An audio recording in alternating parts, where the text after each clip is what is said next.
This video is for craftsman underscore off-road. Alright, so this is a video on how to, well, kinda how to do a pulley swap on this.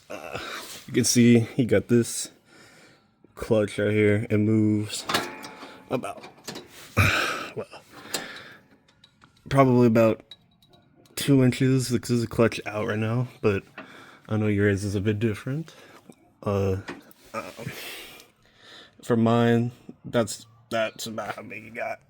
I'm pretty sure yours clutch is like right around this area, so it's a lot further from the actual front pulley, and I'm pretty sure you have your steering rack right here. So all you need to do is get a front pulley.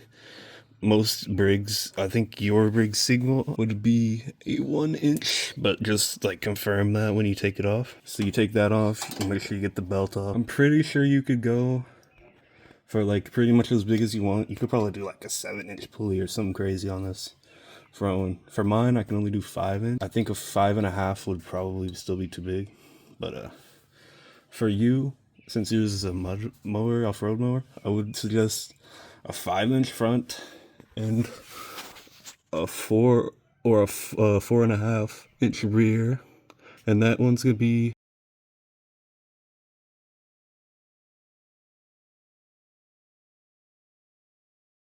here. You can see I have a transmission of a similar build. This is a Spicer. I'm pretty sure this is the same one as on yours. Maybe not the exact same model, but no, this is a 5/8 bore. 5/8 inch bore. So you'd want probably a 4 or a 4.5 inch with a 4 or a 5/8 bore for that one. And then the easiest way to do this without pulling the transmission out is you take the thingies off of this, you get a flathead, and you put it in there, and you just do that. Mine are a bit screwed up, and then you just spread these wheels out pretty far, and you can take that bolt right there and that bolt down there out, and that should make it to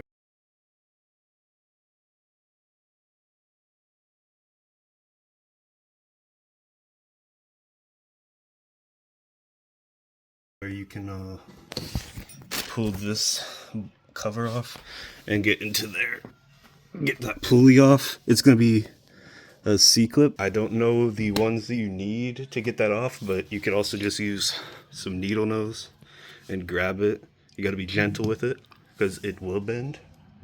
But if you do bend it, you can take the needle nose and squeeze them and get it flat again. And then for belts, I'm not sure what yours will be, because this one originally I think had a 92-inch belt, and then I got an 89 whenever I did my original pulley swap, and I have a 5-inch front and a 3.5-inch rear. Take your belt to like Roll King or AutoZone, O'Reilly's, preferably O'Reilly's because they're better, and they'll measure your belt, and you could take your current belt's lengths and then the original pulley size for both, take a measuring tape to them and measure the current belt, and then put it into like ChatGPT, or if you're good at math like I'm not, you can calculate yourself. But yeah, it's pretty easy to do. I suggest you get these Kevlar belts because they're a lot stronger and they slip less, especially if you're going to be in water.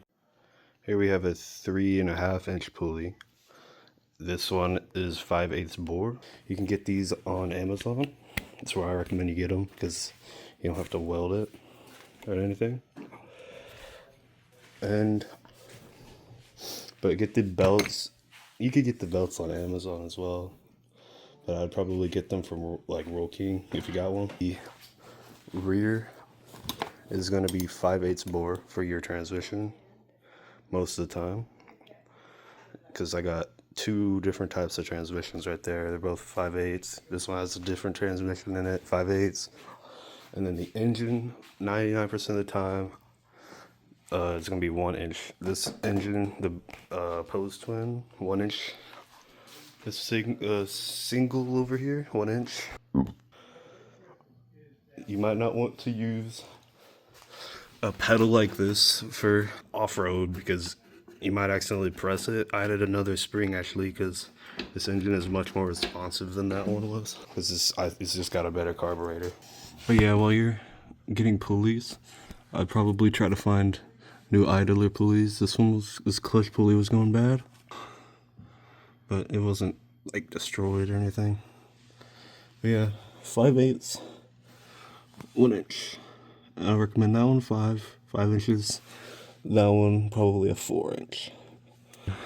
You just find whatever belt you need, or you can take like a string and loop it through all the way around. Pull it kind of tight, not like crazy tight, and then cut it like right here, like when you get it all the way around. Cut it and then take that with a measuring tape, measure it out. You do end up taking the black piece off back there and pulling it out that way. You don't have to take the transmission out there, so you'd end up leaving these. But if you take the transmission out to put oil in it or anything like that, I would take this keeper off, because mine, it rubs this sometimes. It rubs on the keeper because I don't have one of them aligned properly. So yeah, thanks for watching and good luck.